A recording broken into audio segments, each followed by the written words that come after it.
So it's almost as if the Russians wanted to perform a bit of theatre of their own and to be seen publicly to go into these talks as if they were prepared to listen, only for us then to see that their position has barely shifted. Russia and Ukraine have failed to agree a ceasefire deal after a second round of peace talks in Istanbul.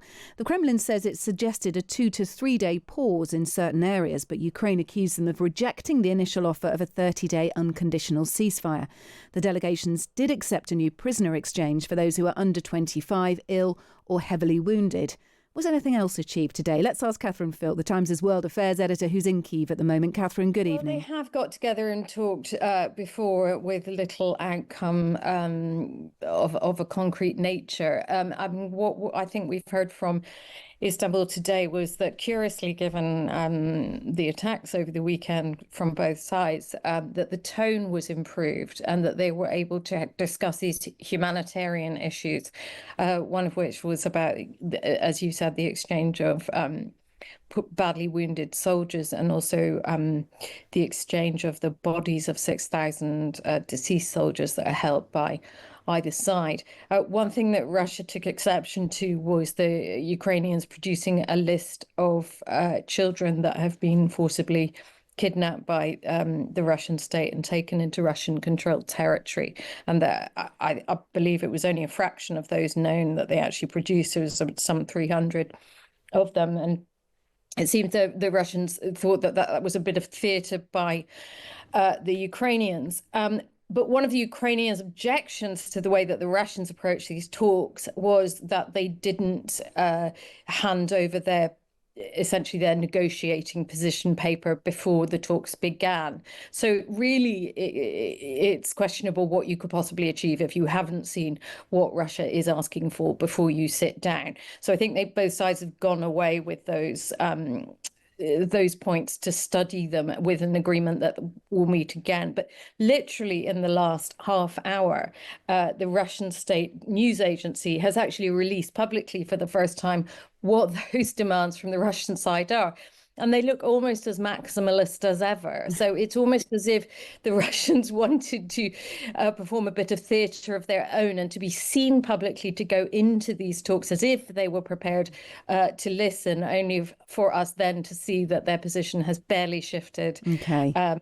In what they've been putting forward. I was about to ask you whether there was any more illumination on what Russia was after, but I gather it will be more of the same, overcoming the root cause of the crisis. In other words, taking away the pro-Western government in Kyiv, which would mean the removal of Zelensky, not to have NATO membership, for kind of business as usual, really, on that front. Correct, as well as the annexation of 4 oblasts or provinces of Ukraine: Kherson, Donetsk, Zaporizhia and Luhansk.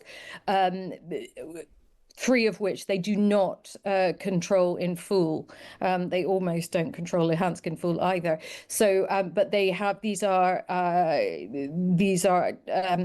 provinces of Ukraine that they purported to have annexed in 2022, and that they held sort of phony referenda in, and therefore have written them into the Russian constitution as part of Russia.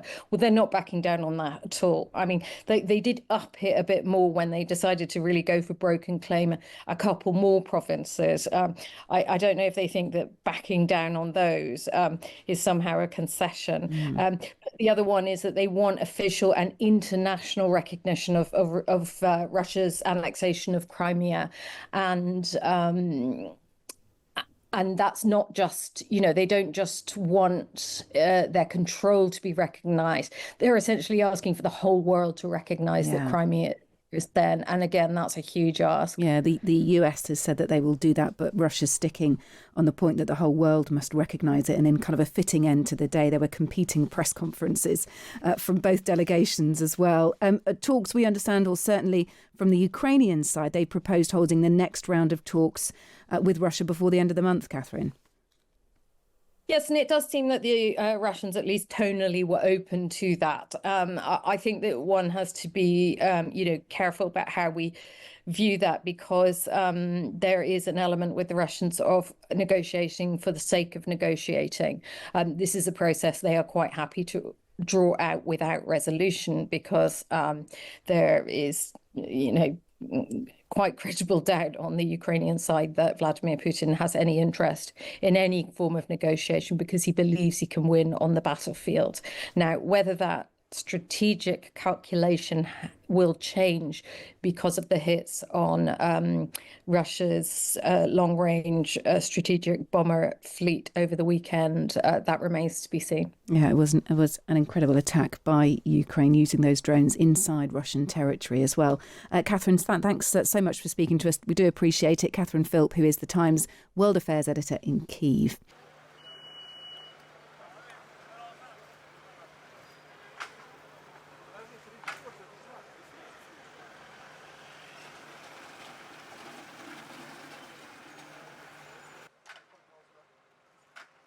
Bizim askeriye bu ya.